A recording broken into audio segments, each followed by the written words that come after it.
Hello and welcome back to my channel. Today we're going to discuss hoarding disorder. This condition affects many individuals, often in ways that significantly impact their daily lives and well-being. We'll explore what hoarding disorder is, its causes, symptoms, and how it can be managed, including potential medications. Hi, I'm Dr. Knapp, family medicine physician, here to bring you medical information so you can take control of your health and make the most of your doctor visits. Let's get started. Hoarding disorder is a mental health condition characterized by persistent difficulty in discarding or parting with possessions, regardless of their actual value. This difficulty is due to a perceived need to save items and distress associated with discarding them.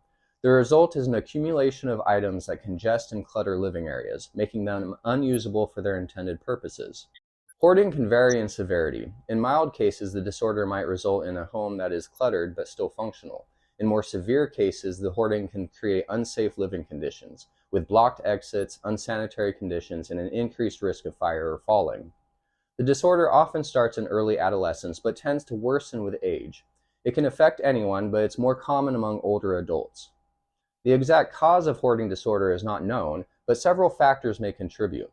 Genetics may play a role, as hoarding disorder tends to run in families. Brain function and structure differences have been observed in people with hoarding disorder, particularly in areas involved in decision-making, emotional regulation, and categorization.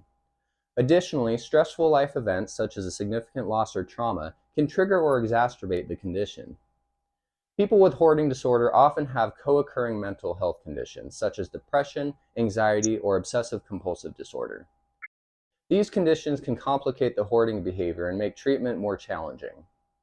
The symptoms of hoarding disorder include persistent difficulty discarding items, regardless of their value, a strong urge to save items, and distress at the thought of getting rid of them. The accumulation of items leads to clutter that can disrupt the living environment and impair daily functioning. People with hoarding disorder often experience significant distress or impairment in social, occupational, or other important areas of functioning. Another common symptom is indecisiveness about what to keep or discard. This indecisiveness is often accompanied by a sense of perfectionism, where the individual fears making the wrong decision. People with hoarding disorder may also exhibit avoidance behaviors, such as avoiding organizing or cleaning their space because it feels overwhelming. Hoarding disorder can severely impact an individual's quality of life. It can strain relationships with family and friends, create conflicts with neighbors or landlords, and lead to social isolation. The clutter can make it difficult to carry out daily activities such as cooking, cleaning, and personal hygiene. In extreme cases, hoarding can lead to eviction or other legal issues. Managing hoarding disorder involves a combination of therapy, medications, and practical interventions. Cognitive behavioral therapy, or CBT, is the most widely used therapeutic approach. CBT helps individuals understand and change their thoughts and behaviors related to acquiring and saving items. This therapy often includes training in decision-making and organizational skills, exposure to discarding items, and cognitive restructuring to challenge dysfunctional beliefs about possessions. CBT for hoarding disorder typically involves several key components. First, the therapist works with the individual to develop a hierarchy of items to discard, starting with less challenging items and gradually progressing to more difficult ones.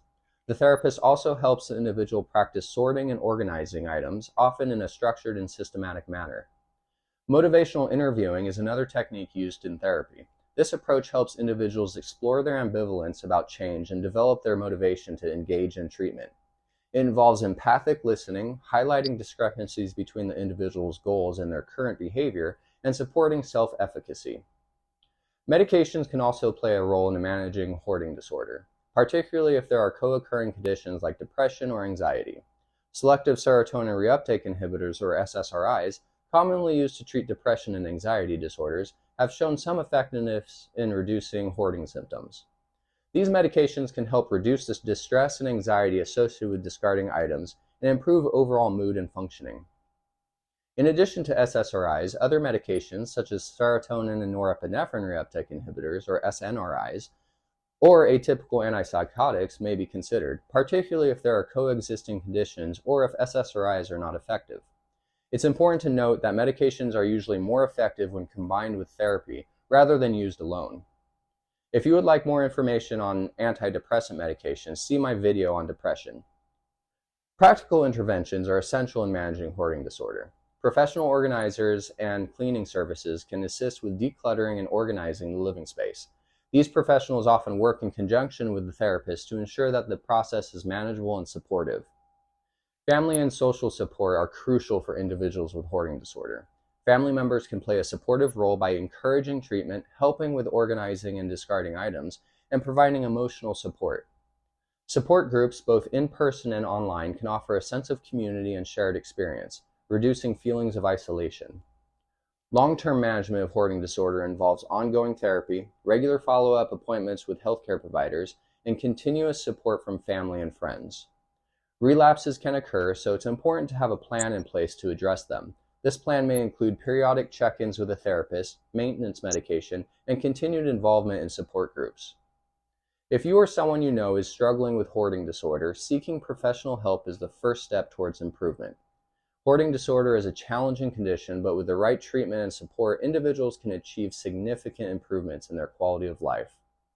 Thank you for watching. If you found this video helpful, please like, share, and subscribe to my channel for more health topics. Leave a comment below if you have any topics you want discussed in future videos. As always, take care of yourself and make the most of your day.